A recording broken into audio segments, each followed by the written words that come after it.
Deck Building. I'm your host, Demo, and this is 10 cards you should be putting in your commander decks, episode 8. So starting off this time with Pattern of Rebirth. This is another card that I used to see in the format quite a bit. Rarely ever see it anymore. Again, it's just one of those cards I think maybe got pushed out. So I'm mentioning it so that people out there, maybe newer players, know it exists. It used to be a real boogeyman in the format. I don't know. This is one of those cards that people would cast it and everyone at the table would be terrified about what was about to happen.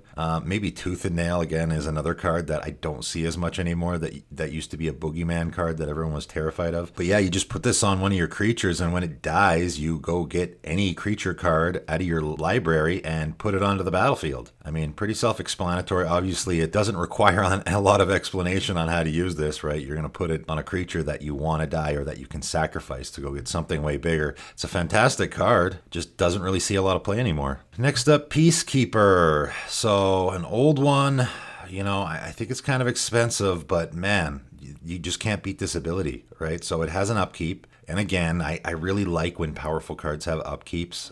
I really think that they should start doing that again. So at the beginning of your upkeep, you sacrifice it unless you pay 2. Creatures can't attack. That's it. Just creatures can't attack, period. I mean, it doesn't get any better than that when you're talking about, a pillow fort sort of strategy. It doesn't get any better than that, right? Creatures just can't attack, period. So if you're playing any kind of deck like that, and there are many where you just don't want any attacking going on, I mean, what beats creatures can't attack, right? Again, another card that I've never seen in a commander game. It is kind of expensive. Maybe that's why. But if that is a strategy that your deck is very much relying on, you might want to think about looking into it. Next up, Pendril Mists. So this is another one. Again, if you're doing a pillow fort strategy, this is great. Essentially, this is Tabernacle at Pendril Vale, a card that I particularly am not a big fan of, and a lot of people aren't. It is a 4-mana enchantment, though, so it is harder to cast, obviously, and easier to get rid of. So it's sort of the fair version of Tabernacle. Again, I don't love playing against cards like this, and I probably would never put it in one of my decks. However, I mention these cards because people might be looking for effects like this. It is a very unique effect, right? All creatures have, at the beginning of your upkeep, sacrifice unless you pay 1. So just a really, really great way to sort of hose heavy creature decks. Obviously, if you're playing any kind of stacks type deck, a card like this works great. Or if you're playing a pillow fort style of deck where you just want to slow everyone down and keep them from attacking, this can really put some strain on any of those aggro style decks. Next up, Phantasmal Mount. This is a funny one. The picture certainly is funny. It looks like I don't know what that's supposed to be, but it's an illusion horse, I guess. So it's 2 mana, it has flying, and you tap it. Target creature you control with toughness 2 or less gets +1/+1 and gains flying until end of turn. When Phantasmal Mount leaves the battlefield this turn, sacrifice that creature. When that creature leaves the battlefield, sacrifice.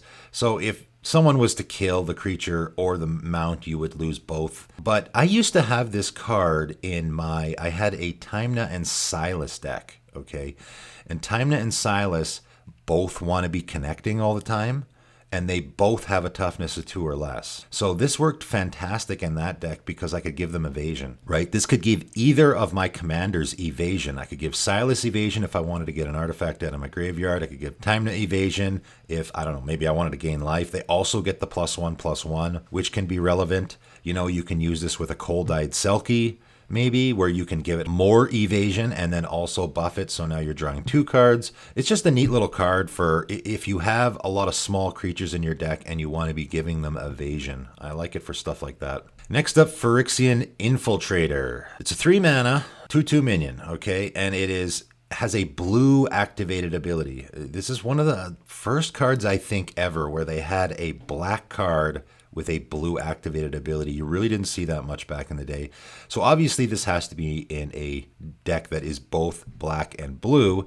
And I had this in my Rona deck, okay? And I had this in my Rona deck because I had a lot of bouncing effects in my Rona deck. And what I would do is I would pay the activated ability, right? So 2 blue, exchange control of Frixion Infiltrator and target creature. So you just swap this with one of your opponent's creatures. And then I would use Voyager Staff, right? A card that I use a lot in my Rona deck, right? I sacrifice it, exile target creature, return, any creature, not just mine. I exile my Frixion Infiltrator and then return the exiled card to the battlefield under its owner's control at the beginning of the next. So it comes back into play under my control. So I swap out, right? I swap a creature, steal one of my opponent's creatures, maybe their commander. Then I Voyager Staff my Frixion Infiltrator. It comes back under my control. Then I can use it again. I did the same thing with Gilded Drake, right? So this is sort of a poor man's Gilded Drake, right? A Gilded Drake, quite an expensive card. This one's not. So, you know, you can get into little tricks like that where you're sort of returning it to yourself. And also keep in mind, and I know people will say, oh, well, but they can just do that, right? You swap it with them and then they just pay the 2 blue and swap it back. Yes, except if they don't have blue. Like you wouldn't use this on a blue player, I don't think, right? Use this on a mono green player or someone who doesn't have blue in their deck and they're not going to be able to use that activated ability, right? So it's not going to matter. Next up, Phyrexian Gremlins. This is a really old one. And again, I always like to mention cards that have unique abilities and are especially solving problems. I always think that, you know, being able to solve issues in certain colors matters, right? 3 mana, it's a gremlin. You may choose not to untap Phyrexian Gremlins during your untap step. So tap target artifact. It doesn't untap during its controller's untap step for as long as Phyrexian Gremlins remains tapped. So it deals with artifacts. It's not fantastic, right? It obviously will only deal with an artifact that tapping matters, right? So if your opponent has an Akroma's Memorial, it ain't going to do anything to that. But your opponent's got a Blightsteel Colossus, this will tap it down permanently. You can tap down someone's Thran Dynamo. Keep in mind, if you had this card in your deck, okay, so obviously you're going to put this in a mono black deck so you can actually deal with artifacts. I guess you could put it in a Dimir deck too. Even though this doesn't seem very powerful, you're never going to come into a situation where you're not going to be able to use it because at the very least, you just tap down your opponent's Soul Ring. Right? There's always going to be a mana rock on board that you can just keep tapped down if you want to. So even though the effect isn't super powerful, it is always going to be usable. So I think that's good. Keeping in the theme of black, dealing with artifacts, Frixion Tribute. So this is a sorcery. Okay, first time I saw this, I thought it was an enchantment. It's a sorcery, and it's 3 mana. It's an additional cost. To cast this spell, you sacrifice 2 creatures, and you destroy an artifact. So this is a black spell that actually just destroys artifacts. So I believe, so there's Gate to Phyrexia, which is the other black card that destroys artifacts. So there's Gate to Phyrexia, and then, of course, Phyrexian Gremlins, and then Frixion Tribute. Those are I believe, the only 3 cards that I have come across that are mono black that deal with artifacts. As far as I know, that is it.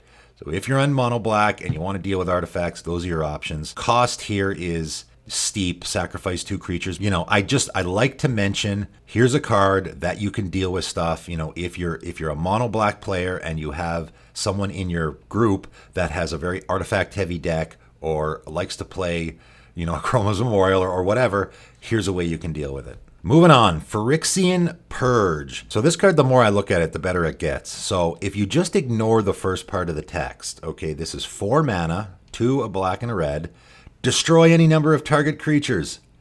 That's incredibly powerful, right? Destroy any number of target creatures. Now, of course, the first part of the text is relevant. This spell costs 3 life more to cast for each target. So even if you just kill 1 creature, this costs 3. The first creature you kill, if you want to kill just 1 creature with this, you're going to pay 4 mana and 3 life. That's a high cost. You can do that if you're in a desperate situation, but I would save this for I want to kill 3 or 4 or 5.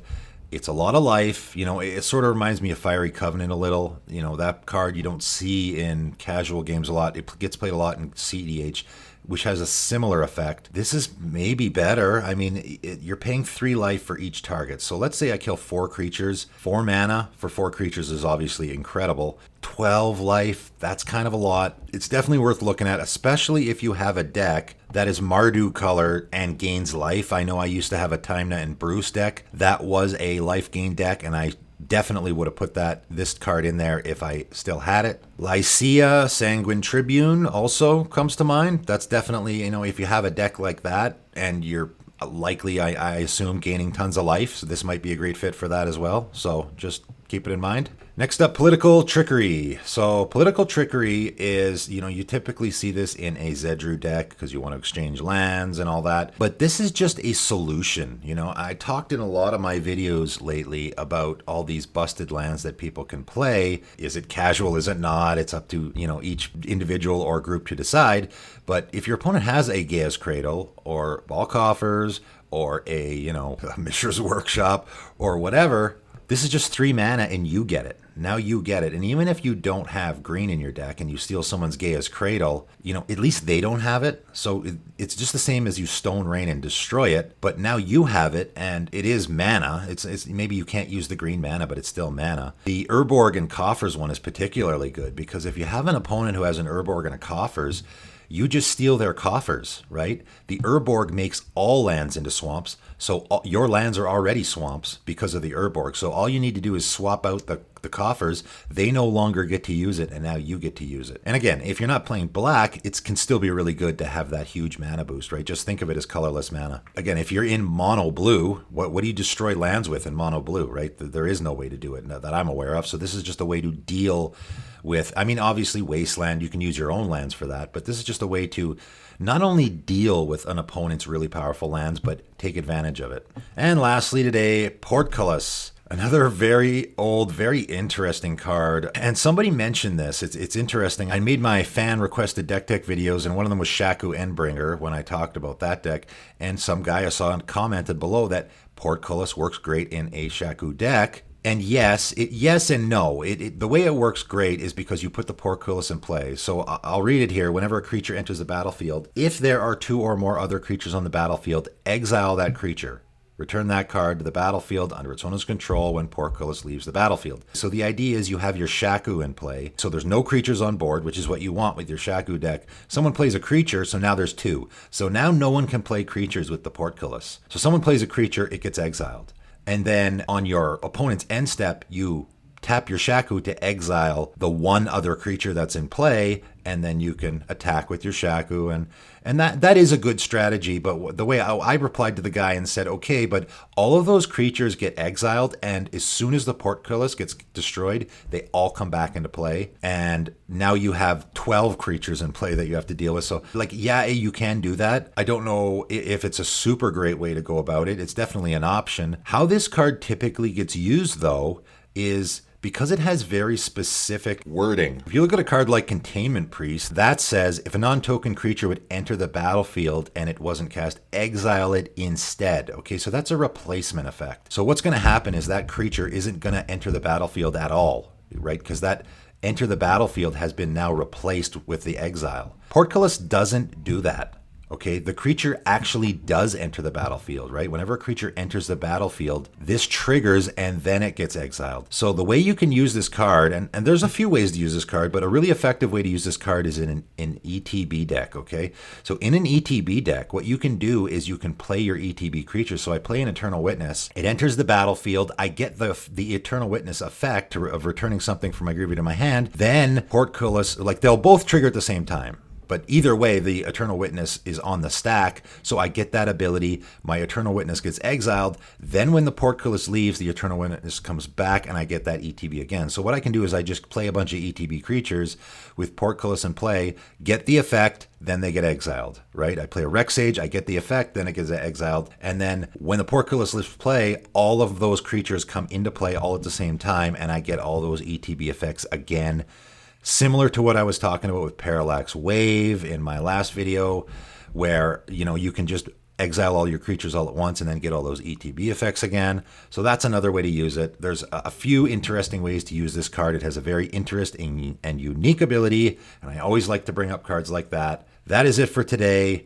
It is the last day of February. I have posted a video every single day for the month of February to try to grow this channel, and I think it has worked. I'm very happy with the success I've had so far, and I'm gracious of all the support I've gotten, patrons, viewers, subscribers, all of that. I've gotten about 3,700 subscribers in the last 28 days, so which is the month of February, which means at the start of February I had almost hardly any at all. Might actually take a break now, though. Might actually take a day off It's been a little hectic dealing with all this and also navigating and figuring out how all of this stuff works at the same time, editing videos and my Patreon and all that.